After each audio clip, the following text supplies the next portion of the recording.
Hello everybody, welcome to CGTN social media platforms. I'm Silkina Ahluwalia here in Jakarta. Well, just outside of Jakarta, we're at Scientia Square Park, about an hour outside of Jakarta. And as you can see, I'm standing in a farm because today we are going to be talking about urban farming. You saw the building behind me. We're not in any type of mountainous area. We're actually in the city, and we're going to be talking about how you can farm in the city and how easy it is. I'm joined by Caroline from Arumdalu Farm here. So we're just going to walk around this area. You're going to talk to us about urban farming and how to encourage the younger generation to start urban farming. And also we're going to talk about the produce that you have here. So let's just take a walk. And this is, by the way, a really beautiful farm. I think you did an amazing job. There's a cafe back here as well. So it's kind of almost like a farm-to-table approach thing. So tell us a little bit about Arumdalu Farm, because I know you guys combine engineering and food together. Can you tell us about that? So actually Arumdalu Farm is a mix of engineering, planting, about agrotourism. So we want to educate people how to live in sustainability, like how they know where the food come from and how did they know after they eat the food. And also we try to teach them how to, as simple as growing the plants and how to recycle, how to make your own fertilizer. And also we try to encourage people to do such things like us. Yeah, so we can see like some of the produce here. There's some chili, if you want to do a little close-up on the chilies here. It looks really beautiful. So you were telling me that this is like a devil's chili. Yeah, because after it's got a little bit red or yellow, it will be really spicy that it can make your mouth a little bit numb if you can't eat spicy. But Indonesian, we really love to eat spicy. So that's true. And also when we talk about you know, combining technology and farming, how do you think technology can be used to make farming a little bit easier in the future? It can be used for any kind of, every single side of planting, because for example, do you know the sprinkle? Yes. It can make easier people, especially the city people, if they have the land and they don't have lots of workers, so they can use the sprinkle to make it easier for them to water the plants. And like for the modern, like for the future, it can be also, you can know how the temperature inside, because the global warming itself, it makes all of the plants so hard to harvest. Like we don't know the schedule, when it's either too hot or it's too cold. So we can predict when is the harvest, which is really good for the farmer.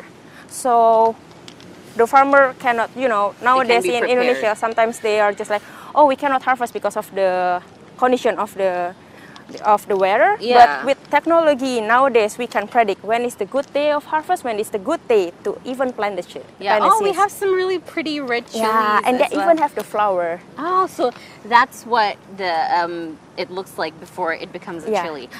Yes? I don't this think so. One? No, okay, this no. one. Oh, that's the one. Okay, that makes sense. So actually, lots of people also doesn't know that even chili have the small flower inside, because usually people only know chili from a supermarket, so they don't know like how it does look like. So it's quite a pity. That's why we are here also to educate people. That's mostly what it is about food. Sometimes when you just walk into a supermarket, you just don't realize where it comes from. Everything from vegetables to fruits to even meats, you know, because everything is just there. Just like it's that. cut, and you just like, you know, buy it.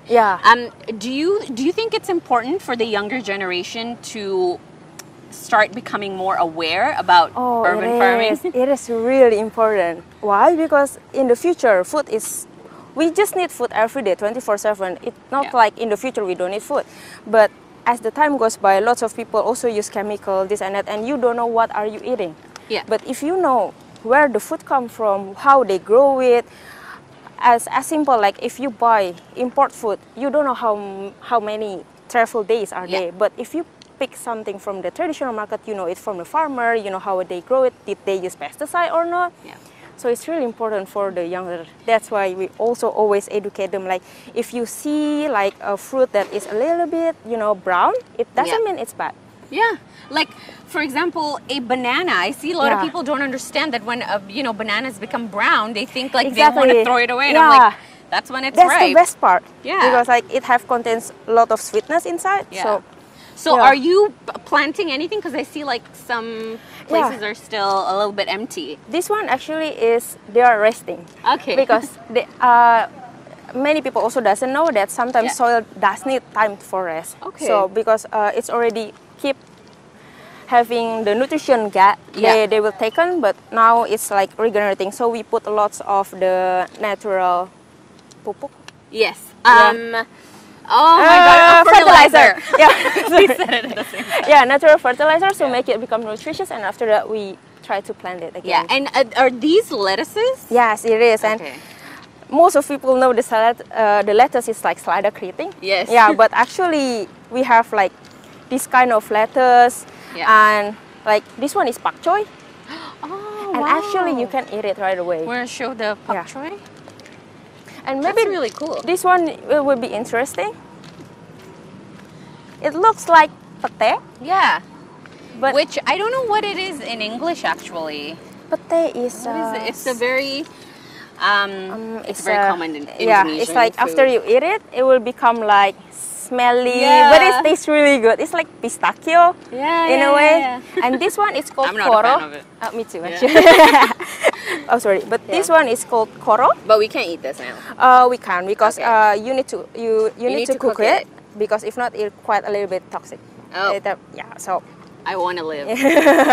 no, it's not like wanna making you that, Oh, but okay. it's just I'm just dramatic. Oh, and actually, can I show you that? Yeah, for sure. That one? Can we walk there? Yeah, no, from Okay. here maybe. All right. Because it's one of the superfood that is already forgotten in What's it Indonesia. called? Sorghum. Oh, sorghum. Okay. So I bet you must be know about quinoa. yes, I do know quinoa. Oh my god. I'm Careful. trying not to fall. Okay. Yes. Yeah. Sorghum. So look how they have lots of color. Yeah.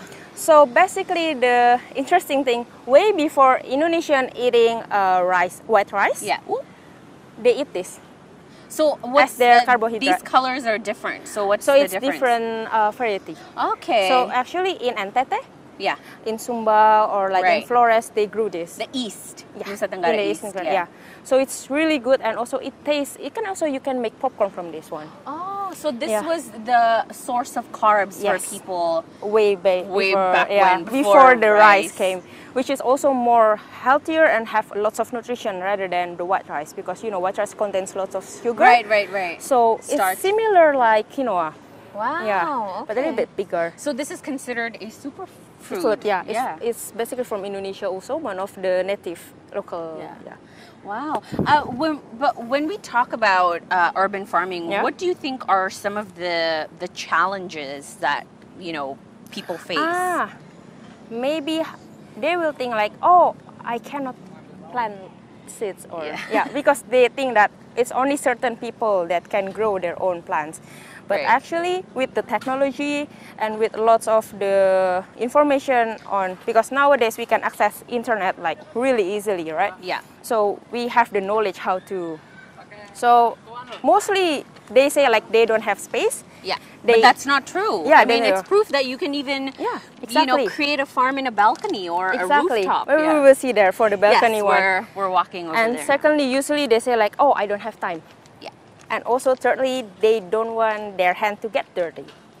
And the fourth Green one, fingers. it's quite so many, but they really doesn't know how to see like which one is good, which one is not. Like the one that we said earlier, that people doesn't know that when harvest, when like a fruit or vegetable, they have little holes or what, they will think like, oh, it's bad. Oh, yeah, yeah. That kind of concept that can make people like, oh, I already grew this, but it has a hole, so I can't eat it. Yeah. So, But actually, it's still edible. yeah, it Okay. is still edible, but it's just Well, that I'm the one of those people. worm just eat it, Yeah. and the worm doesn't have any toxic, so Right.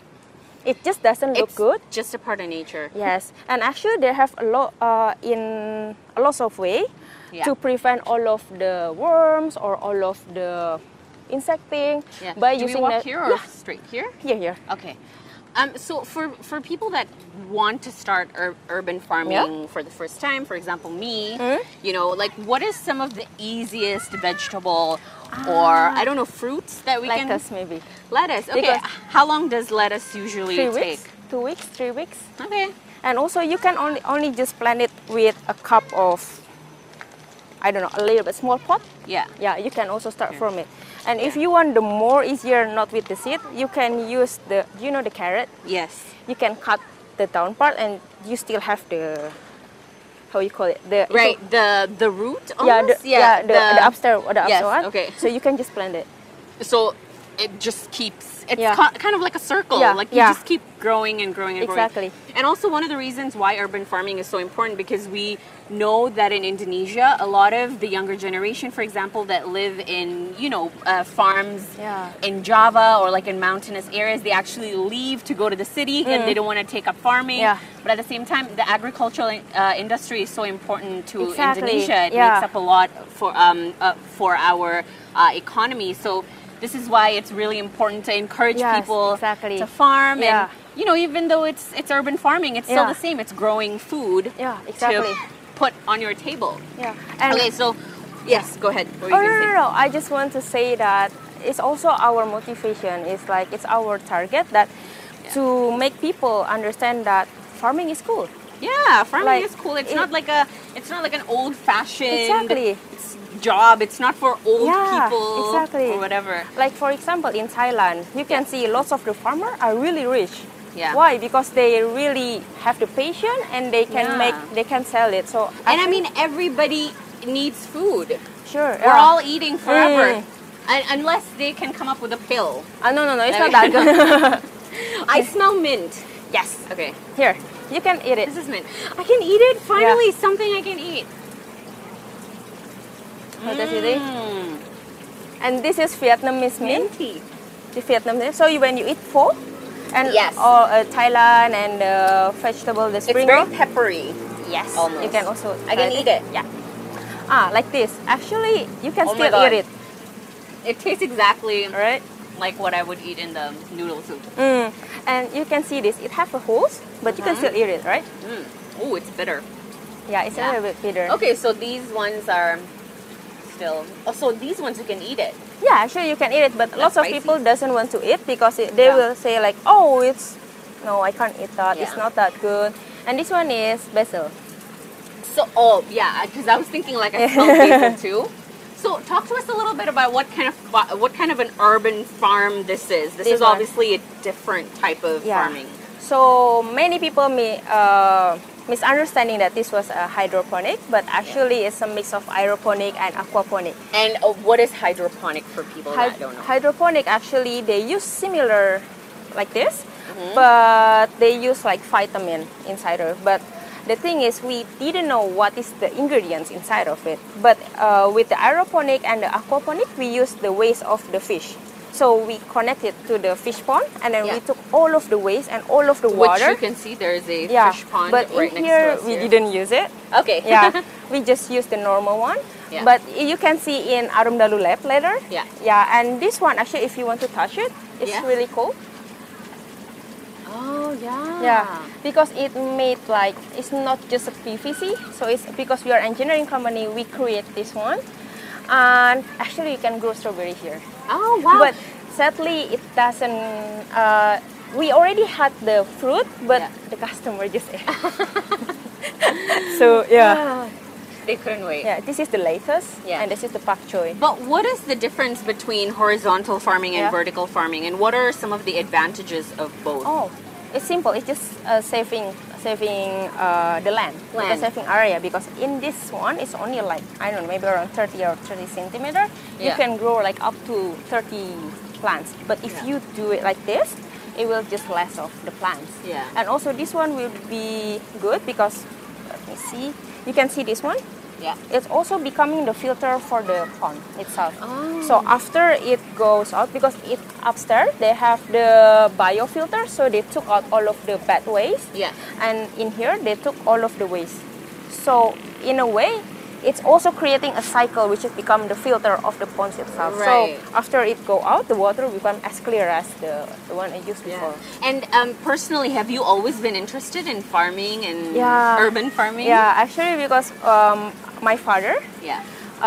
my grandmother from my father's side used to have a restaurant, and we used to sometimes we visit her and we learn how she practically used the farm to table concept. So she really used the farmer around them, and we saw it since we were child. So we were like, oh, that's interesting. Yeah, and like when we are in the city, we cannot grow because, and also like with this system, this is the good side of technology. Like you can just leave it. Yeah. Because it will watering itself, and like you don't need to clean it. Maybe as opposed to you having to check all the time, water it, making sure. And also nowadays they have lots of technology, like you have the sensor, so you can see each plant. Do they have lots of water? Do they have enough water? Do they have enough nutrition? So we can see that too. Yeah, and in Arumdalu lab you can also see where it can be planted in indoor. Yeah. Because usually people say, like you say, they don't have any land, they don't have, but if you are living in an apartment, you can use your balcony as long as you have the sunlight, it all will be fine. I've actually met a lot of people that, you know, have their own rooftop farm and their own farm in their balcony. So, but what is the difference between your lab and obviously this farm is where, you know, you farm all of the vegetable and stuff, but what exactly happens in Arumdalu lab? In Arumdalu lab actually is our research lab. Okay. So we bought all of the seeds from the farmer and we try to plant them because the soil condition is so different from the one that they have in their own farm. Yeah, of course. So we try to make it like adapt to the condition in Serpong. Yeah. So after that we try to also use it in here. But this one is only can be planted with the one with the green stem. So it cannot be like the one with the wood stem. It cannot because it doesn't fit. So the Arumdalu lab is more like a research lab. So you can see lots of more indigenous plants rather than in here. Because in here, as you can see, like we still have pok choy, which are not Indonesian. So in there are more, and also it's more native. Yeah, it's more native, and also it's more have the feeling of you are in the jungle. Yeah. Wow. Yeah. Okay. And I think what you mentioned when I asked you how you got interested in this, which is basically, you know, seeing your family and your grandma kind of teach you about farming. So, which is why I guess for now, urban farming is important to telling the younger generation because it kind of cultivates the interest from young, and you're a good example. Thank you. And now we have this Arumdalu Farm, which is such a cool place for people to, I mean, I'm sure kids come here and you know families come here and then you have the chance to educate them about you know growing your own food and why it's good and why it's important. So thank you so much, Caroline, for your time. It was really cool to see this. I've never seen anything that looks like vertical farming that's not hydroponic, so it's good that you taught me. Thank you so much for watching, and I hope if you're young we encouraged you to start urban farming in some way or not. But keep leaving your comments. I'm trying to open the CGTN page, but we're a little bit outside of the city here, so the signal is not so good. But thank you so much for watching, and I hope you guys enjoyed this live streaming. I'll see you guys next time. Bye.